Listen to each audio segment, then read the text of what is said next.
ایک گاؤں میں ایک بڑھیا رہتی تھی جس کا نام حلیمہ تھا۔ وہ بہت غریب تھی، اس کا شوہر برسوں پہلے مر گیا تھا اور بچے کوئی تھے نہیں۔ حلیمہ دن رات محنت کرتی، کبھی لوگوں کے کپڑے سی کر 2 وقت کی روٹی کماتی تو کبھی جنگل سے لکڑیاں لا کر بیچتی۔ اس کا ایک چھوٹا سا کچا گھر تھا جس کے ساتھ ایک ٹوٹی پھوٹی جھونپڑی بھی تھی جہاں وہ اپنی مرغیاں رکھتی تھی۔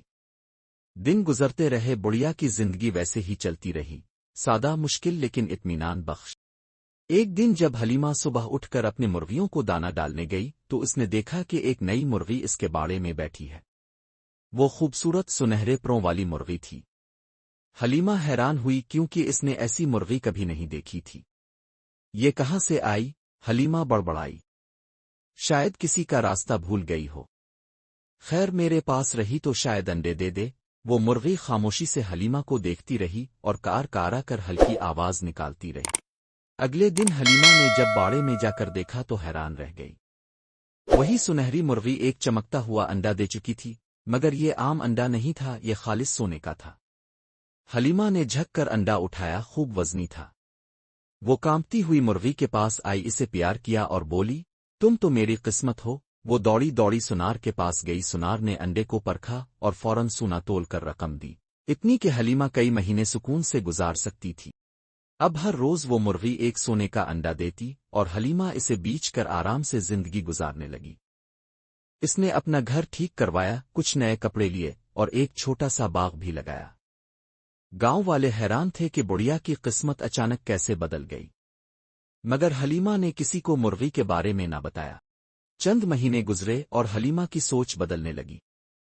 اب وہ ہر وقت یہی سوچتی رہتی کہ اگر یہ مرغی روز ایک سونے کا انڈا دیتی ہے تو شاید اس کے اندر سونے کا خزانہ ہے۔ ایک رات وہ بستر پر لیٹی ہوئی یہی سوچتی رہی۔ اس کے دل میں لالچ پیدا ہو چکا تھا۔ روز ایک انڈا، یہ تو بہت سست طریقہ ہے۔ اگر میں مرغی کو کاٹ دوں اور سارا سونا ایک ہی بار نکال لوں تو میں بہت امیر ہو جاؤں گی۔ اگلی صبح جب مرغی دانہ چگ رہی تھی، حلیمہ چپکے سے اندر گئی، چاقو اٹھایا اور کانپتے ہاتھوں سے مرغی کو کاٹ دیا۔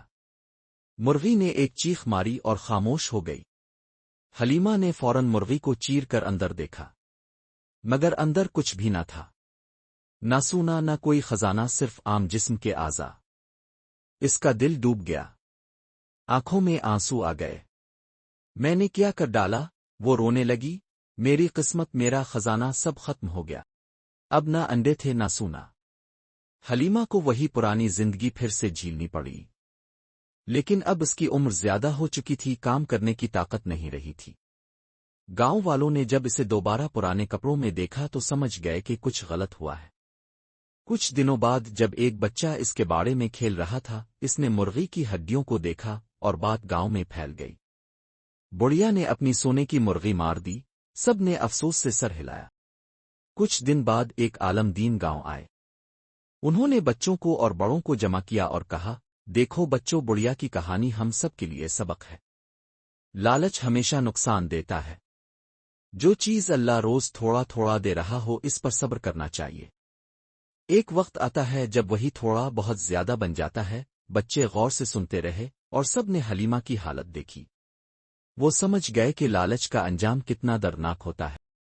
وقت گزرتا گیا اور گاؤں والوں نے بڑھیا کی مدد شروع کر دی۔ کسی نے اسے کھانا دیا، کسی نے کپڑے اور کچھ بچوں نے اس کا باغ سنوار دیا۔ حلیمہ بہت شرمندہ تھی لیکن اس نے اپنی غلطی قبول کی۔ اب وہ بچوں کو اپنی کہانی سناتی اور کہتی، کبھی بھی زیادہ کی خواہش میں اپنے ہاتھ میں موجود نعمت کو مت کھونا۔ یہ کہانی ہمیں سکھاتی ہے کہ لالچ بہت بڑا عیب ہے۔ تھوڑے میں خوش رہنا، صبر کرنا اور شکر گزار بننا ہی اصل دولت ہے۔ اگر بڑھیا صبر کرتی تو ہمیشہ کے لیے خوشحال رہتی، مگر لالچ نے اس سے سب کچھ چھین لیا۔